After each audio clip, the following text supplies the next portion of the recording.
আসসালামু আলাইকুম। থানার মধ্যে পুলিশের সামনে প্রকাশ্যে চরম ঔদ্ধত্য প্রকাশকারী হবিগঞ্জের বৈষম্যবিরোধী ছাত্র আন্দোলনের নেতা মাহাদি হাসানকে ছেড়ে দেওয়ার মধ্য দিয়ে আবারও নতুন করে আমাদের সামনে কতগুলো বিষয় খুব গুরুত্বপূর্ণভাবে উপস্থিত হলো। প্রশ্ন উঠছে, দেশে আইনের শাসন কোথায় গিয়ে নেমেছে? দেশের আইন কানুন, আদালত, বিচারাঙ্গন সব কাদের জন্য পরিচালিত হচ্ছে? এবং সবচেয়ে বড় কথা, ডক্টর মোহাম্মদ ইউনূস কতটা ন্যাক্কারজনকভাবে, লজ্জাজনকভাবে আবারও একটি বিশেষ গোষ্ঠীর কাছে নথি স্বীকার করলেন, এবং তার গদি যে আসলে কতটা নড়বড়ে অবস্থায় আছে সেটিও আমাদের সামনে প্রমাণ হলো। থানায় বসে প্রকাশ্যে ওসিকে হুমকি, মানুষকে পুড়িয়ে মারার দাবি, পুলিশকে জ্বালিয়ে দেওয়ার যে কথা স্মরণ করিয়ে দেওয়া, সেসবের মধ্য দিয়ে প্রথমে প্রশ্ন উঠল যে কেন ওই ছাত্রনেতাকে পুলিশ আটক করল না? পরবর্তীতে যদি আটক করাই হলো, তাহলে তাকে আবার ছেড়ে দেওয়া হলো কিসের ভিত্তিতে, কোন যুক্তিতে? থানায় বসে মাহাদি হাসান নামের একজন কিশোরী বলা যেতে পারে, মানে সে তো কেবল অনার্স ফার্স্ট ইয়ারের ছাত্র, এমন একজন মানুষ যদি পুলিশের সামনে গিয়ে ঔদ্ধত্য প্রকাশ করেন যে অমুক থানায় আমরাই পুড়িয়ে দিয়েছিলাম, অমুক এসআইকে আমরাই জ্বালিয়ে দিয়েছিলাম, সেটিকে হয়তো কোনো কোনো আইন বিশেষজ্ঞ বলছেন যে এটা আইনের চোখে অতটা গুরুত্বপূর্ণ না হলেও সার্বিক আইন শৃঙ্খলা পরিস্থিতির জন্য মোটেই সহায়ক নয়।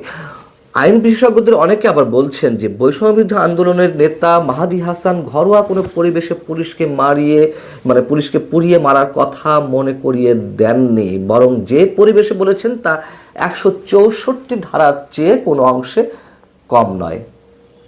তাহলে এই রাষ্ট্রে, এই সমাজে, এই সরকারের অধীনে পুলিশ কাজ করবে কোন মনোবল নিয়ে? পুলিশের যে মনোবল হারিয়ে গেছে 5 আগস্টের ঘটনার পরপরই, তাদের অনেক সদস্যকে হত্যার মধ্য দিয়ে, তাদের উপর আক্রমণের মধ্য দিয়ে, সেই মনোবল তারা কিভাবে ফেরত পাবে? রাজনৈতিক পালা বদল ঘটলেও 5 আগস্টের অভ্যুত্থানের মধ্য দিয়ে তারপর যে ক্ষমতার অপব্যবহার এবং প্রভাব খাটানোর মধ্য দিয়ে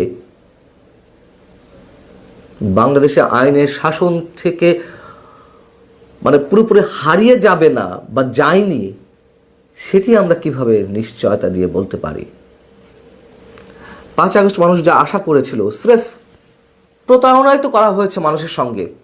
মানুষের আবেগ নিয়ে খেলা করা হয়েছিল। কোটা বিরোধী আন্দোলনের নামে স্বৈরাচার বিরোধী যে এক দফা দাবি, সেই জায়গায় মানুষকে আবেগকে পুঞ্জীভূত করে, মানুষের আবেগকে ক্যাশ করে যা ঘটানো হলো, তারপর থেকে আমরা কি দেখছি? সব জায়গাতেই সেই কোটা, পেশি শক্তির প্রতিযোগিতা, মবক্রেসি, এর বাইরে তো আর কিছু এই গত 16 মাসে আমরা দেখিনি। মাহাদি হাসান একটা কলেজের প্রথম বর্ষের ছাত্র, অনার্সের।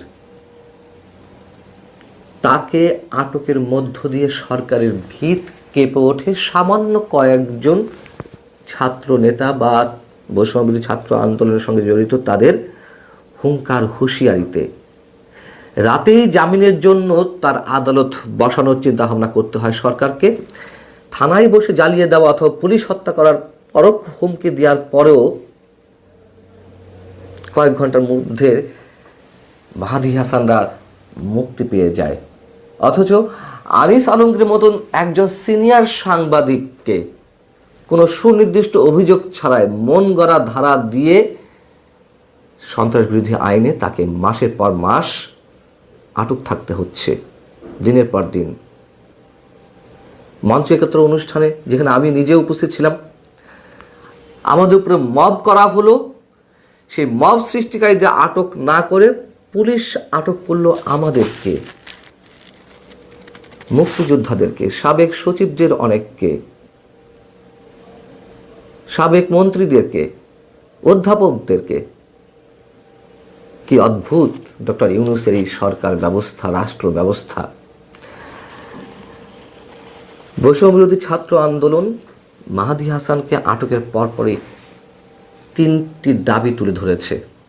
সেই 3টি দাবির মধ্যে কি? জুলাই গণ অভ্যুত্থানে অংশগ্রহণকারী ছাত্র শ্রমিক জনতার 1 জুলাই থেকে 8 আগস্ট পর্যন্ত পরিচালিত সকল কর্মকাণ্ডের জন্য দায়মুক্তি প্রদান করতে হবে। জুলাই গণ অভ্যুত্থান চলাকালে সারা দেশের যে যে থানার অধীনে ছাত্র জনতাকে শহীদ করা হয়েছে, সেই সকল থানার ওসি এবং সেই সকল জেলাগুলোর এসপি থেকে শুরু করে তদূর্ধ্ব যারা কমান্ডিং অফিসার ছিলেন তাদের বিরুদ্ধে মামলা করতে হবে। জুলাই বিপ্লবে গুরুত্বপূর্ণ অবদান রাখা সেনা, নৌ, বিমান বাহিনী সহ সামরিক, আধা সামরিক ও বেসামরিক প্রশাসনের সকল কর্মকর্তা, সৈনিক ও কর্মচারীদের ইতিহাস লিপিবদ্ধ করতে হবে, তাদের সম্মাননা, স্বীকৃতি ও আইনি সুরক্ষা নিশ্চিত করা এবং কর্মক্ষেত্রে তাদের হয়রানি বন্ধে একটি স্থায়ী কমিশন গঠন করা এবং একই সাথে 2009 সালের 25শে ফেব্রুয়ারি থেকে ফ্যাসিবাদের রোষানলে পড়ে সশস্ত্র বাহিনীতে পদোন্নতি বঞ্চিত অফিসারদের দ্রুত পদোন্নতি ও গুরুত্বপূর্ণ সংবেদনশীল পদগুলোতে পদায়ন করা। এবং এই যে দাবিগুলো উঠেছে সেই দাবিগুলোর মধ্যে আবার কিছু প্রশ্ন অনেকেই তুলতে পারেন। তার মানে হচ্ছে যেসব পুলিশ সদস্য নিহত হয়েছেন তারা কোনো মানুষের পর্যায়ে পড়েন না, তাদের কোনো পরিবার নেই, তাদের বাবা মা, ভাই বোন, স্ত্রী, সন্তান কেউ নেই, তাদের হত্যার কোনো বিচার হবে না। এবং 5 আগস্ট পর্যন্ত যারা নিহত হয়েছেন বা 8 আগস্ট পর্যন্ত যারা নিহত হয়েছেন 1 জুলাই থেকে 2024-এর, তারা সবাই আওয়ামী লীগ সরকারের কোনো না কোনো বাহিনী বা কোনো না কোনো পেশাদার শক্তি, মানে পেশা শক্তির কোনো বাহিনীর হাতে তারা নিহত হয়েছেন, অন্য কারো হাতে তারা নিহত হননি। এটাই প্রমাণ করার চেষ্টা। যদি তাই হয়ে থাকে তাহলে দায় মুক্তি চাইতে হবে কেন? দায় মুক্তি চাইলে তো ওই সময় কারো না কারোর মাধ্যমে এই অপরাধগুলো তো সংঘটিত হয়েছে, কারো কারোর মাধ্যমে এই মানুষগুলো তো নিহত হয়েছেন, তাহলে তারাও তো দায় মুক্তির মধ্যে পড়ে যান। ডক্টর ইউনূস এবং আসিফ নজরুল্লাহ যে কদিনই আর ক্ষমতায় থাকুন না কেন বা যত দিনই তারা ক্ষমতায় থাকুন না কেন, মাহাদী হাসানের মতন কিশোরদের মন রক্ষায় তারা সব কিছু করে যাবে। এই রাষ্ট্র, এই সরকার সব ধরনের অপরাধকে প্রশ্রয় দিবে। এটাই প্রমাণিত হলো আবারও। নইলে নোবেল বিজয়ী অধ্যাপক ডক্টর মোহাম্মদ ইউনূসের গদি তো টিকবে না, তাই তো প্রমাণ হয়। ভালো থাকুন সবাই। আল্লাহ।